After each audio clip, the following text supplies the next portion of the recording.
You know, people always ask me why I never stay at motels anymore. It's strange how people sense there's more, but never really want the answer. Some questions aren't asked for truth. They're asked for comfort. Why I'd rather sleep in my car on long drives than check into one of those roadside places. Well, let me tell you 3 stories from my life that'll make you understand. These aren't stories made up to scare you. These things happened to me. I still wake up many nights thinking about them. My first story dates back to 1987.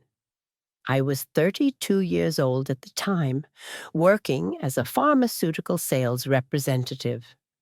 My territory encompassed the entire Midwest, so I spent more nights in motel rooms than in my own bed. My husband had left me 2 years earlier, and while I was traveling for work, my daughter Emily lived with my mother in Ohio. It was a lonely life. Loneliness doesn't come loudly. It settles, like dust. It's something you don't notice until it's scattered everywhere. But the money was good, and I needed it. It was mid-October, and I was driving through rural Pennsylvania, heading from Pittsburgh to Harrisburg. The fall colors were beautiful that year, reds and golds everywhere. But by the time evening came, a thick fog rolled in. Fog like that doesn't just hide the road.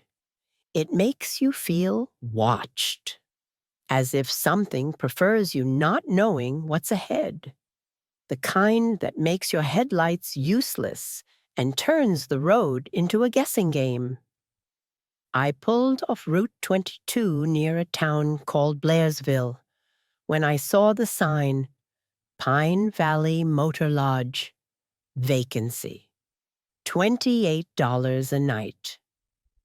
The place looked decent enough from the outside, a single-story building shaped like an L, maybe 15 rooms total, with a small office at the corner.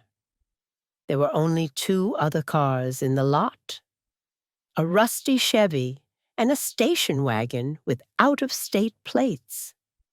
The neon sign buzzed and flickered. I remember thinking, how strange it was that something broken could still glow so warmly, like it was trying a little too hard. But it was warm light in that cold fog, so I pulled in. The manager was a thin woman in her 50s named Ruth. She had reading glasses on a chain and was doing a crossword puzzle when I walked in. She barely looked up, just pushed a registration card across the counter and asked for my driver's license. I paid cash, $28 exactly, and she handed me a key with a green plastic tag. Room 7. Quiet tonight, I said, trying to make conversation. Always is, Ruth replied, not looking up from her puzzle. Breakfast ends at 9, continental only. Room 7 was at the far end of the building, second to last before the corner where the 2 wings met. The room smelled like pine cleaner and old carpet, but it was clean enough. A double bed with a floral comforter, a small TV bolted to the dresser, and a bathroom with aqua-colored tiles. I dropped my sample case on the luggage rack, kicked off my heels, and called my mother from the bedside phone to check on Emily. She's fine, sleeping already, my mother said.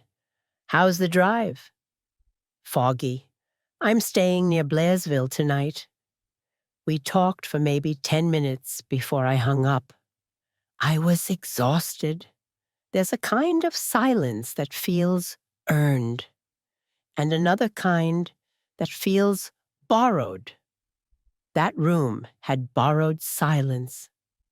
So I took a quick shower, changed into my nightgown, and climbed into bed with a romance novel I'd picked up at a truck stop. The walls were thin. I could hear a TV playing in the room next door, room 8, some game show with canned laughter. It didn't bother me much. I'd learned to sleep through noise. But around midnight, the TV next door shut off. And that's when I heard it. The kind of pause where your body reacts before your mind does. Whispering. At first, I thought it was just pipes or wind outside, but it was too rhythmic, too deliberate. It sounded like someone was right next to my bed. It felt close, too close for comfort. Close in the way grief stands behind you before you turn around, whispering softly. I couldn't make out words, just this constant sound, like air leaking from a tire, but with inflection, like speech. I sat up, heart starting to pound. The room was dark, except for the glow of the alarm clock, 12:17 a.m. I turned on the bedside lamp and looked around. Nothing. The door was locked, chain in place. The bathroom was empty. But the whispering continued, coming from the wall that separated my room from room 8. I knew I shouldn't have leaned in, but curiosity and fear often hold hands. I pressed my ear against the wallpaper. The whispering got louder, more urgent. It was definitely a voice, maybe two voices, overlapping. One sounded like an old man, gravelly. The other was higher, almost childlike. They weren't speaking English. Or if they were, it was so distorted I couldn't understand. I knocked on the wall. "Hello? Can you keep it down?" The whispering stopped immediately. Dead silence. For about 30 seconds, nothing. Then it started again, but this time it sounded angry. The tempo increased. Aggressive hissing. I backed away from the wall, my skin crawling. I picked up the phone and dialed 0 for the front desk. Ruth answered on the 4th ring, sounding annoyed. "There's whispering in the room next to mine," I said. "Room 8. Can you ask them to quiet down?" She paused. "Room 8 is empty tonight." I said, "That's impossible.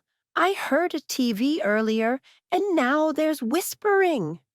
She told me, "Miss, I'm looking at my board right now. Only 3 rooms occupied. You in 7, a couple in 12, and a trucker in 3. 8 is vacant." My throat tightened. "Then what am I hearing?" She sighed. "Old building, pipes make noise. Try to ignore it." She hung up before I could argue. I sat on the bed, staring at the wall. The whispering had stopped again. Maybe she was right. Old pipes. My imagination after a long drive. I turned off the light and tried to sleep. But at 2:47 a.m., I woke to my name. Margaret. A name is not just a sound. It is an invitation. It was a whisper, clear as day, coming from the wall. My name, not ma'am or hey, my actual name. I shot upright, fumbling for the lamp. Who's there? Margaret, come closer. The voice was right against the wall, like someone had their mouth pressed to it. I should have run. I should have grabbed my keys and left. But fear does strange things. I was frozen. Margaret, we've been waiting. Plural. We. I grabbed my purse, found my pepper spray, and approached the wall. My hands were shaking so badly, I almost dropped it. I pressed my ear to the wallpaper again, and that's when I felt it. The wall was warm. Not the warmth of a room, but the warmth of something alive where life shouldn't be. Not room temperature, body temperature warm. And it was vibrating slightly, like something was moving inside it.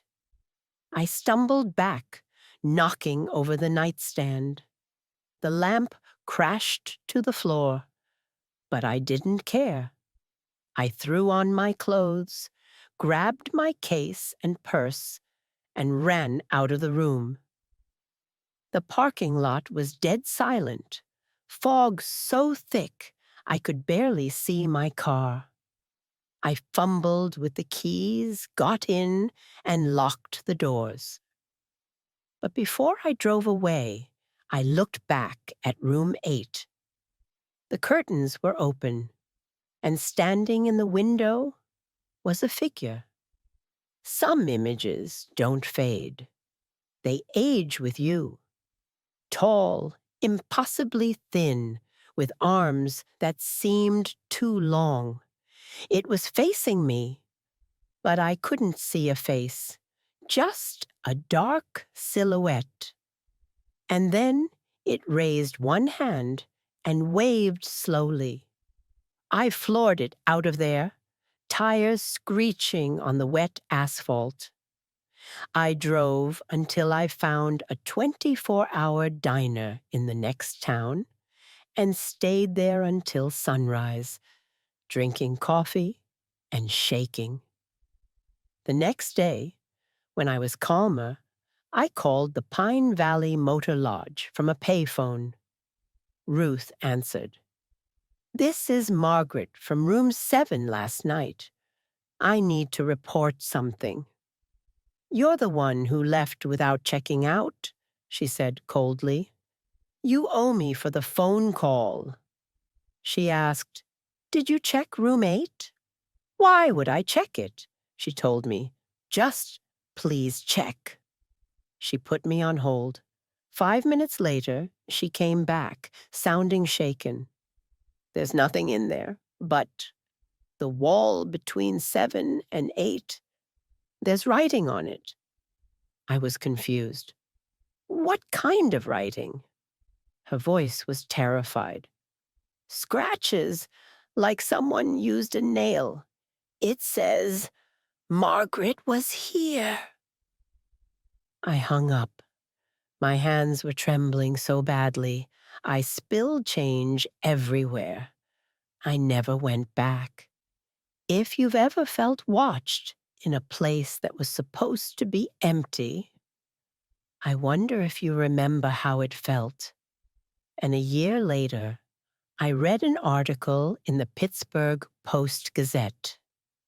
The Pine Valley Motor Lodge had been demolished after investigators found remains inside the walls. Human remains. I wasn't surprised. I had already met them. From the 1960s. Multiple bodies preserved somehow, hidden between the rooms during original construction.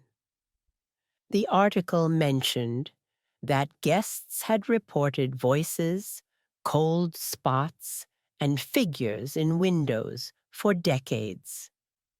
Ruth, the manager, was the daughter of the original owner. She knew. She'd always known. I still don't understand how that thing knew my name or how it wrote on the wall. But I never stayed in another old motel again. Not if I could help it. The second story happened 7 years later. How quickly time flies. But fear doesn't always. Sometimes it just changes uniforms.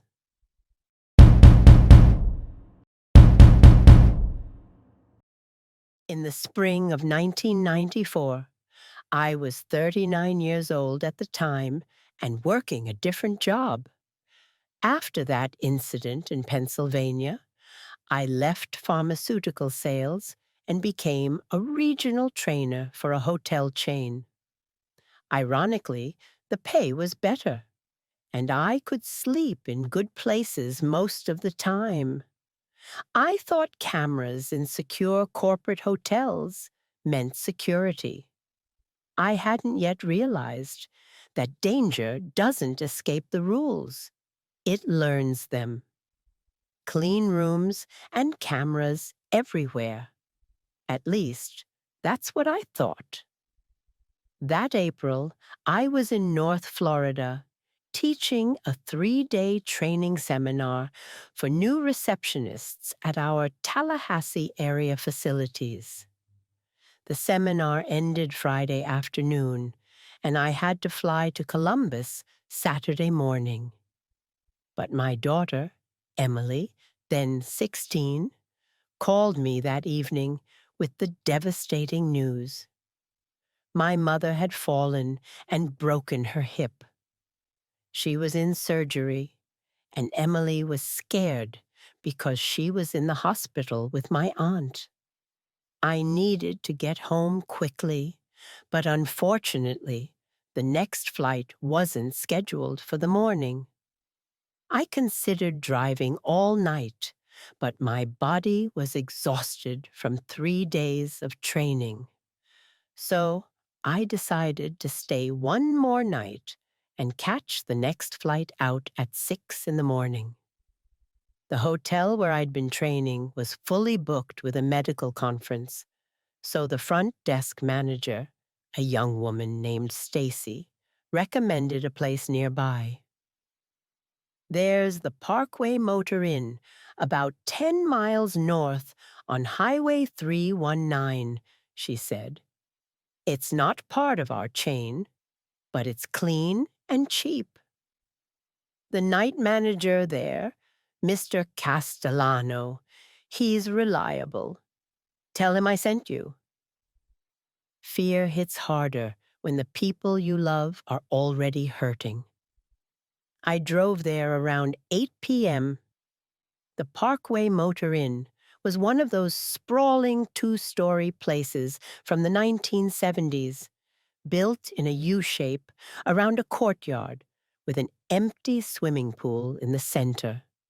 The paint was peeling in places, and several of the room numbers were missing digits. But the parking lot was well lit, and there were maybe a dozen cars scattered around. It looked safe enough. That phrase still bothers me.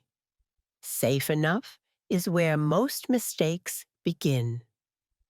The office was small, with wood paneling on the walls and a corkboard covered in faded tourist brochures for places like Wakula Springs and the Apalachicola National Forest.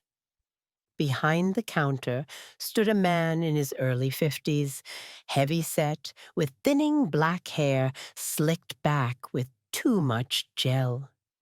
He wore a short-sleeved button-up shirt with a name tag that read, Manager Tony Castellano.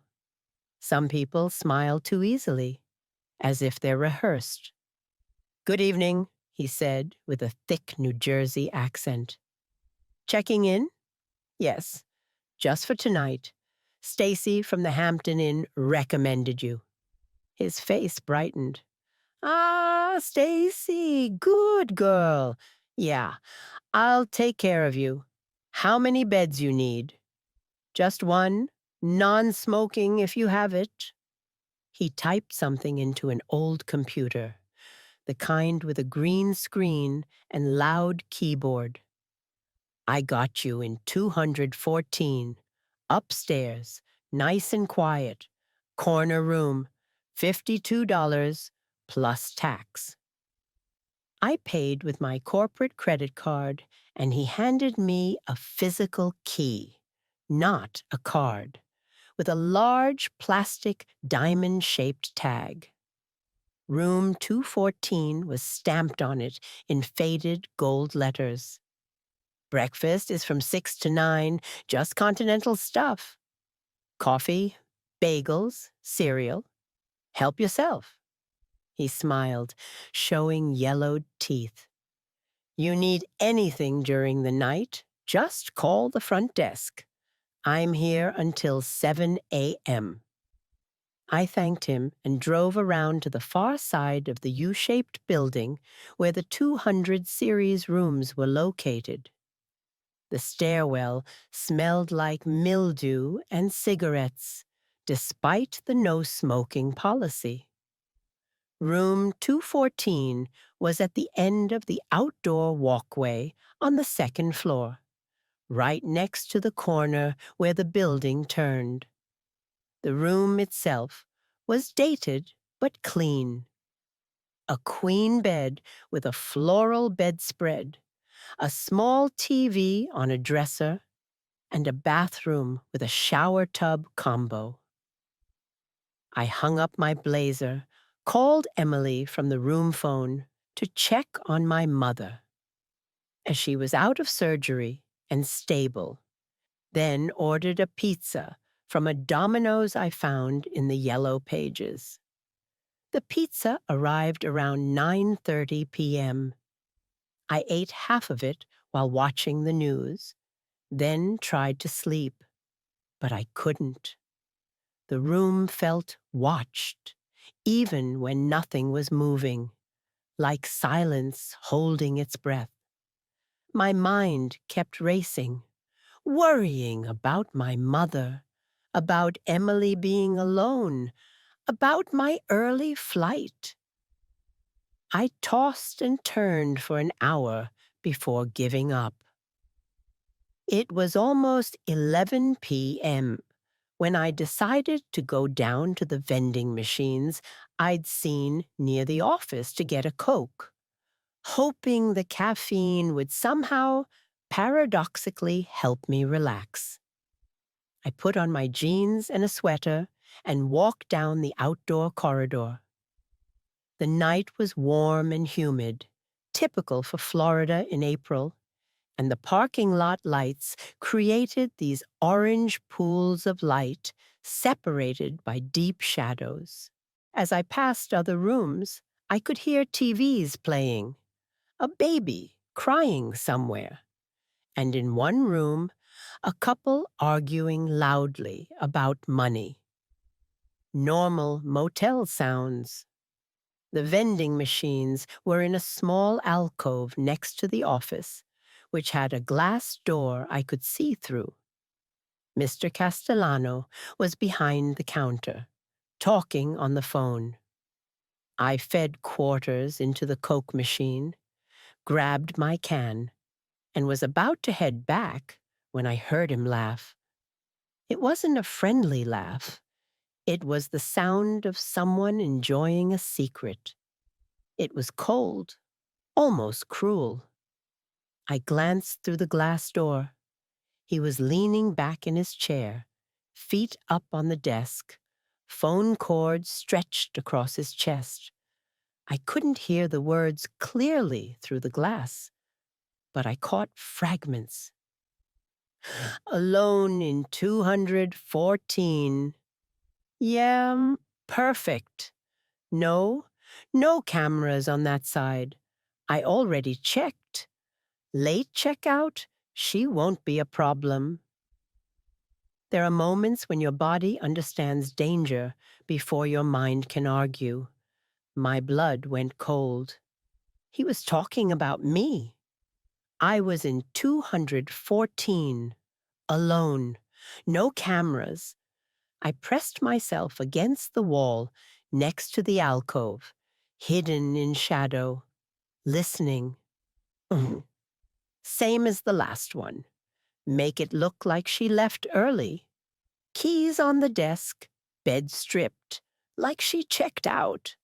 No one asks questions with these business travelers. The last one. What did that mean? That question didn't stay a question. It turned into a count. My heart was hammering now. I peeked around the corner again. He'd hung up the phone and was writing something in a ledger book. Then he stood up, stretched, and looked at his watch. He picked up a walkie-talkie from the desk and spoke into it. "Yeah, it's Tony. She's in 214, second floor, far end. Give me about 20 minutes, then come around back. I'll unlock the service entrance near the stairwell. Same drill." I didn't wait to hear more. I walked as calmly as I could back toward the stairwell. But the moment I was out of sight from the office, I ran. My room key was in my pocket, and I fumbled with it, hands shaking so badly it took 3 tries to unlock the door.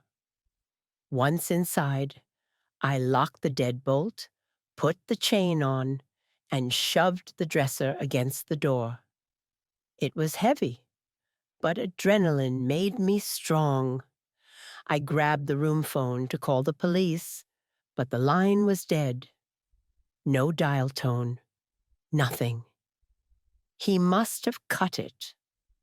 I dug through my purse for my cell phone, a Motorola flip phone I'd just gotten for work. Back then, cell coverage was spotty, especially in rural areas, and when I flipped it open, I had 0 bars. No signal. I was trapped. Trapped isn't panic. Trapped is clarity. Second floor, corner room, no phone, no signal. He hadn't forgotten anything, and someone was coming. In 20 minutes, I looked at my watch. 11:17 p.m. That gave me until 11:37, maybe less. I moved to the window and pulled back the curtain. The room overlooked the empty pool in the courtyard, and beyond that, a stretch of woods, too high to jump without breaking something. I scanned the parking lot for my rental car, a white Ford Taurus, parked almost directly below. If I could get to it, I had my keys in my purse. But I'd have to go past that stairwell, and if someone was coming through the service entrance like he said, they'd see me. Think, Margaret. Think! I searched the room for anything I could use as a weapon. The lamp was bolted down. The TV was too heavy. I grabbed a wire hanger from the closet and straightened it out, gripping it like a knife. Pathetic! But it was something. Then I heard it. Footsteps on the outdoor walkway. Sound travels differently when you know it's meant for you. Heavy, deliberate, coming toward my room. I checked my watch. 11:28 p.m. 9 minutes early. The footsteps stopped right outside my door. I held my breath, pressing myself against the wall next to the dresser. The doorknob rattled. Someone was trying to unlock it from the outside. I heard a key slide in, turn, but the deadbolt and chain held. A frustrated grunt from the other side. Then a voice. "Mr. Castellano." "Miss Carter, you awake? I need to check the AC unit. Had some complaints about noise." He knocked again, louder. "Miss Carter, hotel policy. I can enter for maintenance emergencies." I grabbed the room phone, even though I knew it was dead, and shouted toward the door. "I'm calling the police. Leave me alone." Silence. Then his voice changed. "You stupid bitch." That's when I knew. This wasn't a robbery. It was a routine. You should have stayed asleep. I heard him walk away, but not down the stairs. He was moving along the walkway, away from my door, toward the corner of the building. That's when I remembered there was a connecting door between my room and the next one, 216. It was locked on my side, but if he had a master key, I lunged toward the connecting door just as I heard a key turning on the other side. I slammed my body against it, but it was already opening. The chain on the connecting door was flimsy, and it snapped with one hard shove from the other side. Mr. Castellano burst through, and behind him was another man, younger, maybe 30, wearing a maintenance uniform. I swung the wire hanger at Castellano's face. It caught him across the cheek, drawing blood, and he yelled, stumbling back. The younger guy grabbed my arm, but I bit down on his hand as hard as I could. He screamed and let go. I shoved past them, through room 216, and out into the walkway. I ran toward the stairwell, screaming, "Help! Someone help me!" Doors stayed closed. No one came out. Maybe they thought it was just another domestic dispute. Or maybe they didn't want to get involved. I hit the stairs, taking them two at a time, and heard them behind me. "Grab her! Don't let her get to the office!" But I wasn't going to the office. I sprinted across the parking lot toward my car, keys already in my hand. I hit the unlock button, the old kind, where you had to actually put the key in the door, and yanked it open. They were close now, maybe 30 feet away. I started the engine, threw it in reverse, and floored it. The Taurus lurched backward, tires squealing, and I caught a glimpse of them in the rearview mirror, standing in the parking lot, lit by the orange lights. I didn't stop until I reached the Tallahassee Police Department on West Tennessee Street. I ran inside, still in my sweater and jeans, and told them everything. My body was shaking long after the danger stopped. The desk sergeant listened, took notes, and within 20 minutes, 3 patrol cars headed to the Parkway Motor Inn. They arrested Mr. Castellano and the other man, whose name was Ray Holloway, a former employee. When police searched the office, they found detailed records in that ledger I'd seen. Over the past 2 years, 6 women traveling alone had stayed at the motel and then vanished. The police had reports of missing persons matching those dates, but the cases were never connected because the women had checked out according to the motel's records. Castellano had stripped their rooms, forged check-out paperwork, and disposed of their belongings. Detectives found remains buried in the woods behind the motel. All 6 women. They were robbed, killed, and buried within hours. Numbers don't scream, but they haunt. Castellano's scam was simple. Target solo female business travelers, cut their phone lines, attack late at night when no witnesses were around, make it look like they'd left early. He had gambling debts, and he sold their jewelry, laptops, anything valuable. The trial was in 1995. I testified. Both men got life sentences without parole. The Parkway Motor Inn was shut down permanently. Demolished in 1997. The land is still empty, as far as I know. No one wanted to build there. I think about Stacy sometimes, the girl who recommended that place. She had no idea. She thought Castellano was reliable. And I think about those 6 women, how close I came to being number 7.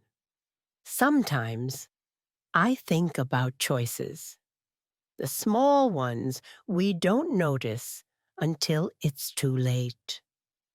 I still think about that Coke. If I hadn't gone for that Coke, if I hadn't overheard him, if I hadn't fought back. My mother recovered from her surgery, by the way, lived another 12 years. But I never told her how close she came to losing me that night in Florida.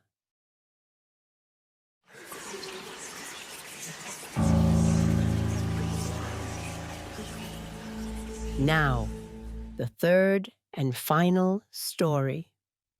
Some memories grow heavier with age. This one never lightened. This one happened in the autumn of 2003, when I was 48 years old.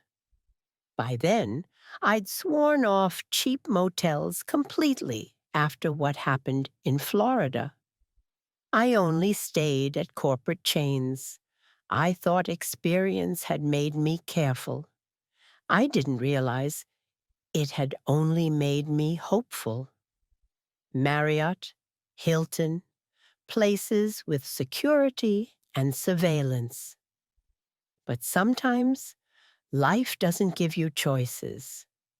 I was driving from Columbus, Ohio, to visit my daughter Emily, who'd moved to Asheville, North Carolina, after getting married. It was late October, and I'd planned to arrive by evening. But my car, a Honda Accord, started overheating about an hour outside of Charleston, West Virginia. Steam poured from under the hood, and I barely made it to a service station in a tiny town called Pineville.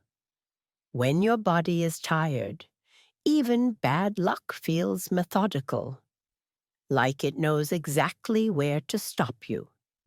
The mechanic, an older man named Earl with grease-stained overalls, looked under the hood and shook his head. "Blown head gasket. I can fix it, but I need to order the part. Won't get here until Monday morning."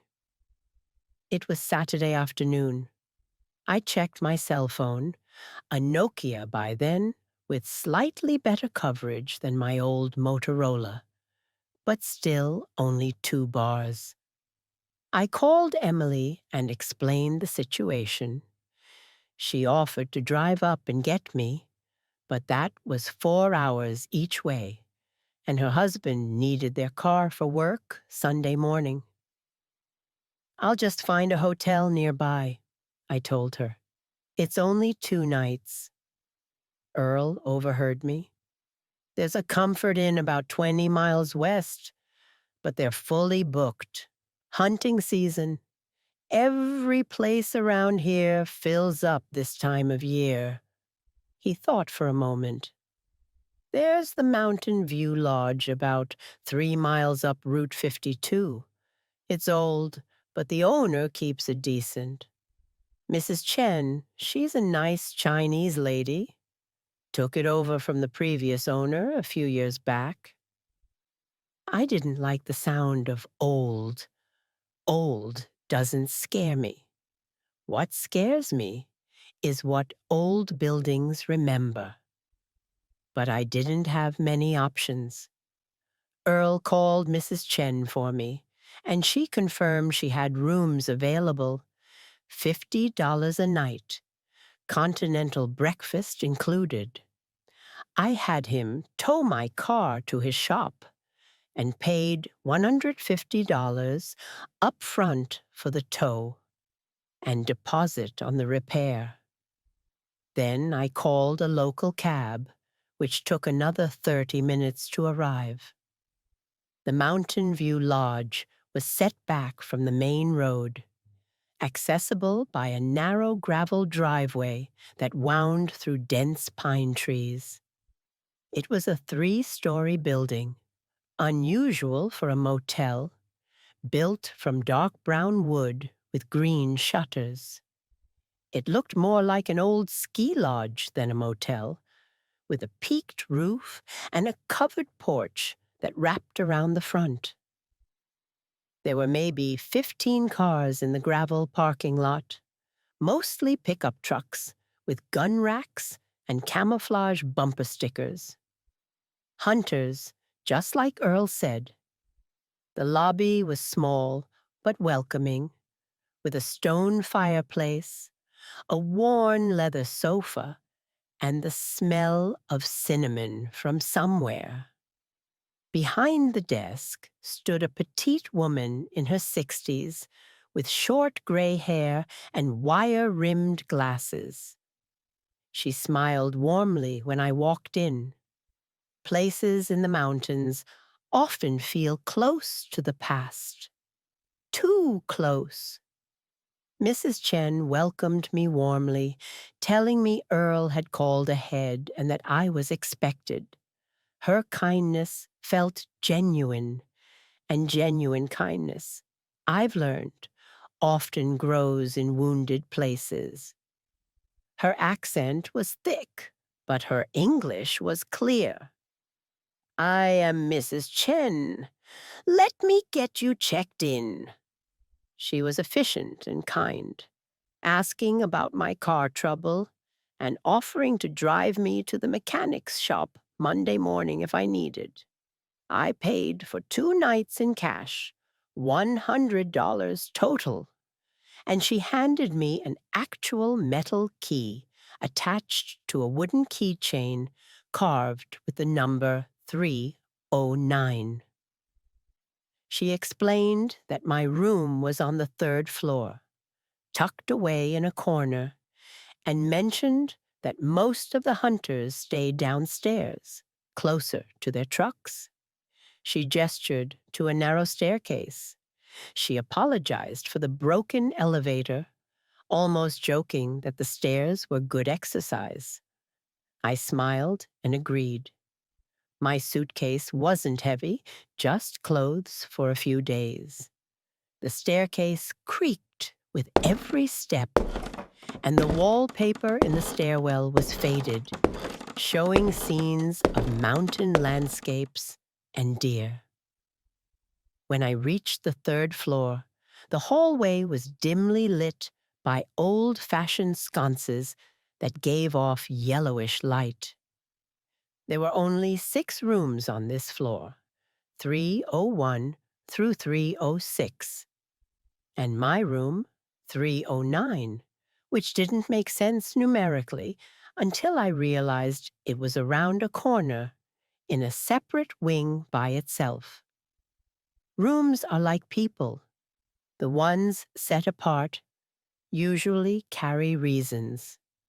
The room was larger than I expected, with 2 double beds covered in patchwork quilts, a wooden dresser, a small TV, and a bathroom with a clawfoot tub.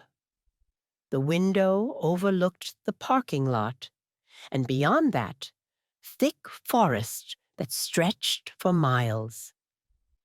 The mountains in the distance were shrouded in mist. It was peaceful, almost charming. I unpacked, took a hot bath, and went downstairs for dinner. Mrs. Chen ran a small dining area attached to the lobby, serving homemade Chinese food. I ordered sweet and sour chicken with fried rice, and it was surprisingly good. A few hunters were eating at other tables, talking loudly about their day's kills, how many points on a buck they'd seen, that sort of thing. I ate quickly and went back to my room point round 8 p.m. I tried to read a book, a mystery novel by Patricia Cornwell, but I kept getting distracted by sounds from the room above me. Footsteps, heavy and deliberate, pacing back and forth, which was strange because Mrs. Chen had said I was on the top floor. Logic offered comfort. My instincts refused it. There shouldn't be anything above me except the attic or roof. I ignored it for a while, but the pacing continued. Back and forth, always the same path, like someone walking the length of the room repeatedly. Finally, around 10 p.m., I called the front desk. Mrs. Chen answered, sounding concerned. Mrs. Chen's asked, with worried voice, "Is everything okay, Margaret?" "Yes, but there's noise from the room above mine. Footsteps. Can you ask them to keep it down?" There was a long pause. "Above you, room 309, she asked. That silence on the line said more than her words. "Yes." Another pause, longer this time. She uncertainly said, "Margaret, there is no room above 309. That area is attic, storage only. No one goes up there." My stomach tightened. Then what am I hearing? She explained nervously. "Sometimes old building settles, wood expands, contracts, makes noise." She didn't sound convinced by her own explanation. She said, "You want different room? I can move you to second floor." I considered it, but the footsteps had stopped. So I said, "No, it's fine. Probably just what you said. Old building." She uncertainly reassured, "Okay, you call if you need anything, yes?" I hung up and tried to relax, but I couldn't shake the unease. I turned on the TV for background noise, some late-night talk show with Jay Leno, and eventually drifted off to sleep around midnight. I woke to the sound of scratching, not from above this time, but from inside my room. My eyes snapped open. The TV was still on, casting a blue glow across the room. The scratching was coming from the closet, a slow, deliberate scraping sound, like fingernails on wood. Some sounds don't demand attention. They wait for it. I sat up slowly, heart pounding. The closet door was slightly ajar. I'd left it closed, I was certain. The scratching continued, rhythmic and patient. I reached for my cell phone on the nightstand. But my hand froze when I heard something else. Breathing, low and raspy, coming from inside the closet. I should have run, should have grabbed my keys and left right then. But I was tired of running, tired of being afraid. I'd survived Pennsylvania, survived Florida. I wasn't going to let some old building spook me. I swung my legs out of bed, grabbed the TV remote as a makeshift weapon, and approached the closet. "Who's there?" My voice was steady, stronger than I felt. The scratching stopped. The breathing continued. I reached for the closet door and yanked it open. Empty. Just wire hangers and my blazer hanging inside. But the back wall of the closet had fresh scratch marks, deep gouges in the wood forming letters. I leaned closer, using the light from the TV to read them. "Help us." That wasn't a threat. It was a chorus. My blood ran cold. I backed away, and that's when I heard the footsteps again. Not from above, but from the hallway outside my door. Multiple footsteps, shuffling slowly. I moved to the door and looked through the peephole. The hallway was empty, but I could still hear them. Getting closer. I put the chain on the door and stepped back. The footsteps stopped right outside my room. For a moment, nothing. Then the doorknob began to turn, slowly, testing the lock. I grabbed my purse and suitcase, ready to bolt if the door opened. But it held. The doorknob stopped turning. Then I heard voices, whispers, multiple people talking at once in the hallway. I couldn't make out words, but they sounded desperate, pleading. I wasn't being hunted.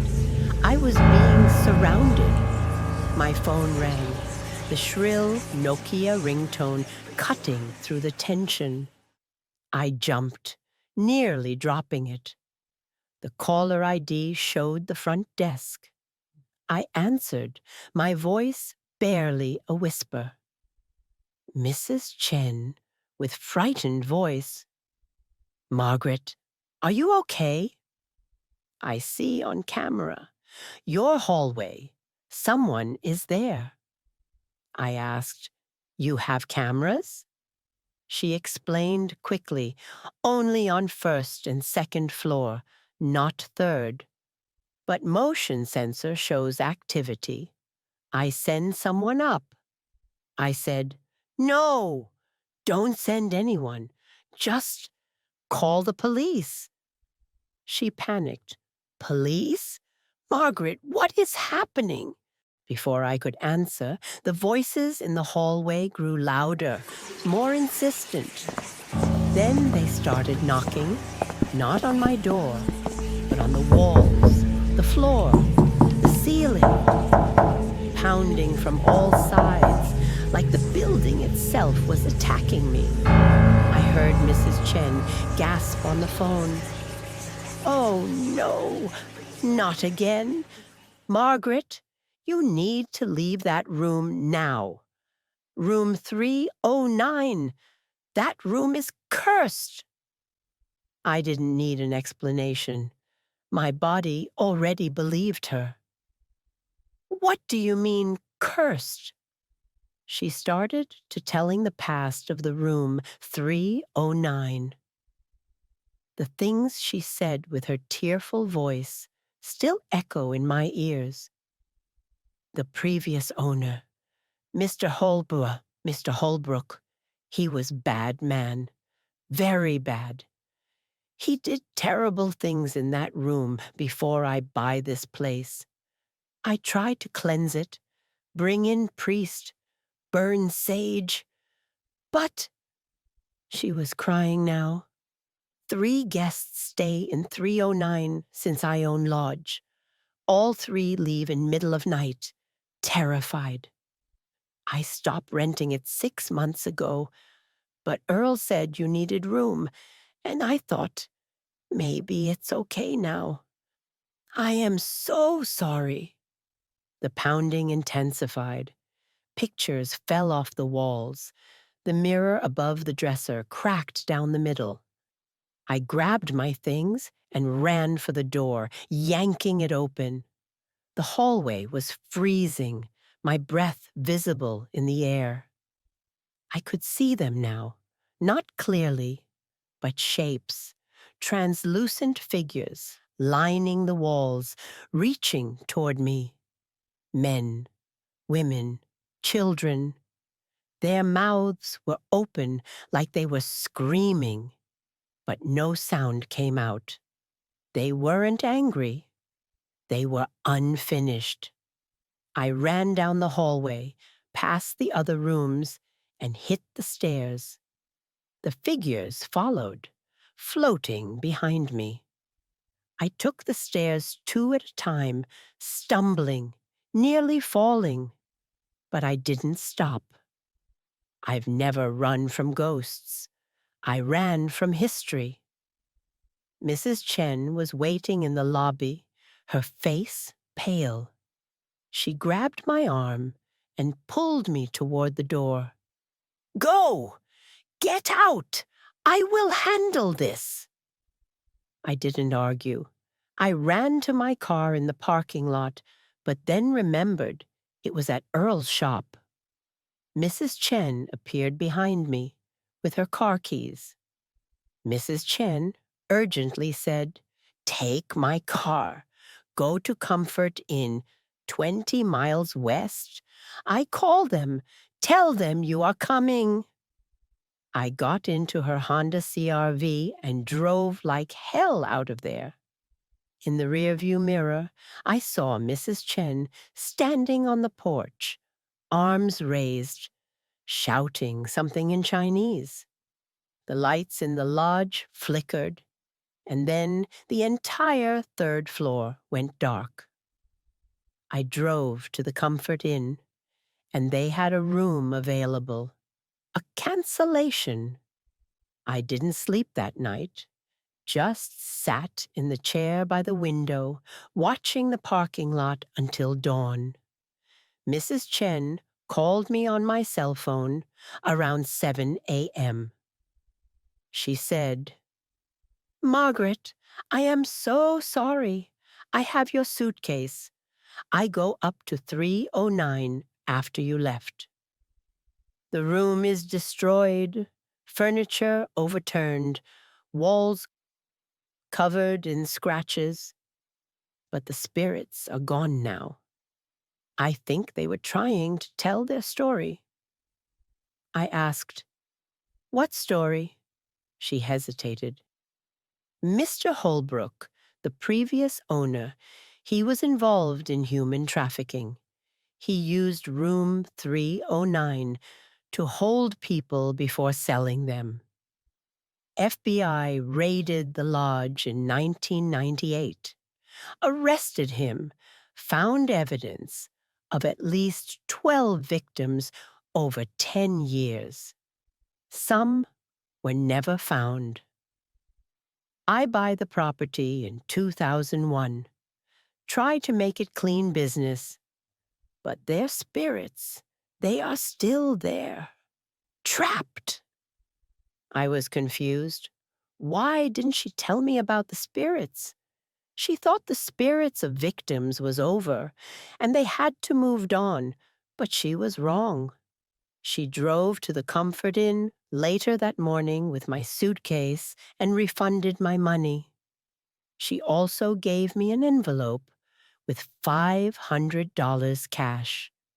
She refunded my money and pressed cash into my hand, asking quietly that I not tell anyone what had happened. I took the money, not because I wanted it, but because I needed it for a new car rental. My Honda Accord was fixed on Monday, and I drove straight to Emily's house in Asheville. I told her I'd had car trouble, nothing more. 6 months later, I saw an article online. Mountain View Lodge had burned down in a fire. No one was injured, but Mrs. Chen told investigators it was electrical. I don't believe that. I think she burned it down herself to free those spirits. Some places need fire, not to destroy them, but to let go. I never stayed in another motel after that. Not ever. When I travel now, I stay with family or friends, or I drive home the same day, no matter how long it takes. Because I learned something from those 3 experiences. Some places hold on to pain, onto evil, and no amount of new paint or new owners can wash it away. Some places stay with us, even after we leave them behind. I've lived long enough to know that fear doesn't knock loudly. It whispers first. And if you ever find yourself in a motel where something feels wrong, where the walls seem to whisper or the air feels too cold, don't wait to find out why. Just leave. Trust your instincts. They might save your life. These weren't my scariest stories. The ones that came after were even harsher. I'm waiting for you to hear them too, if you'd like.